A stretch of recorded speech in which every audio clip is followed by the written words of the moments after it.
Chinese social media പ്ലാറ്റ്ഫോമായ ടിക്ടോക്കിന് അമേരിക്കയിൽ സമ്പൂർണ്ണ നിരോധനം വരുന്ന സാഹചര്യത്തിൽ ആപ്പിന്റെ യുഎസിലെ ബിസിനസ് ഏറ്റെടുക്കാൻ ലയന ശ്രമവുമായി സെർച്ച് എഞ്ചിൻ സ്റ്റാർട്ടപ്പായ പെർപ്ലെക്സിറ്റി എ. ഇക്കാര്യം അന്താരാഷ്ട്ര വാർത്താ ഏജൻസിയായ റോയിട്ടേഴ്സ് ആണ് റിപ്പോർട്ട് ചെയ്തത്. ടിക്ടോക്കും പെർപ്ലെക്സിറ്റി എയും മറ്റ് നിക്ഷേപകരും ചേർന്നുള്ള പുതിയ കൺസോർഷ്യം സൃഷ്ടിച്ച് ലയനം സാധ്യമാക്കാനാണ് ചർച്ചകൾ നടക്കുന്നത്.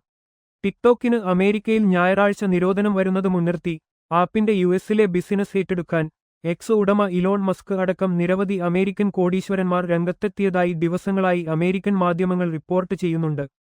AI സെർച്ച് എഞ്ചിൻ സ്റ്റാർട്ടപ്പായ പെർപ്ലെക്സിറ്റി ടിക്ടോക്കിന്റെ യുഎസ് ബിസിനസ് സ്വന്തമാക്കാൻ താൽപര്യം അറിയിച്ചതായാണ് പുതിയ സൂചന.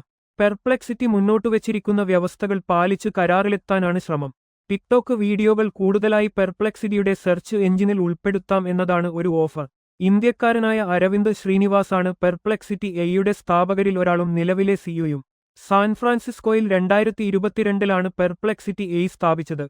അതേസമയം നിയുക്ത അമേരിക്കൻ പ്രസിഡന്റ് ട്രംപ് അധികാരത്തിലെത്തിയാൽ ടിക്ടോക്കിന്റെ നിരോധനത്തിന് 90 ദിവസത്തെ ഇളവ് നൽകാൻ സാധ്യതയുണ്ട്. ചൈനീസ് കമ്പനിയായ ബൈറ്റ്ഡാൻസിന്റെ ഉടമസ്ഥതയിലുള്ള സോഷ്യൽ മീഡിയ പ്ലാറ്റ്ഫോമാണ് ടിക്ടോക്ക്. അമേരിക്കയിൽ 17 കോടി ഉപഭോക്താക്കൾ photo video sharing social media പ്ലാറ്റ്ഫോമിനുണ്ട്.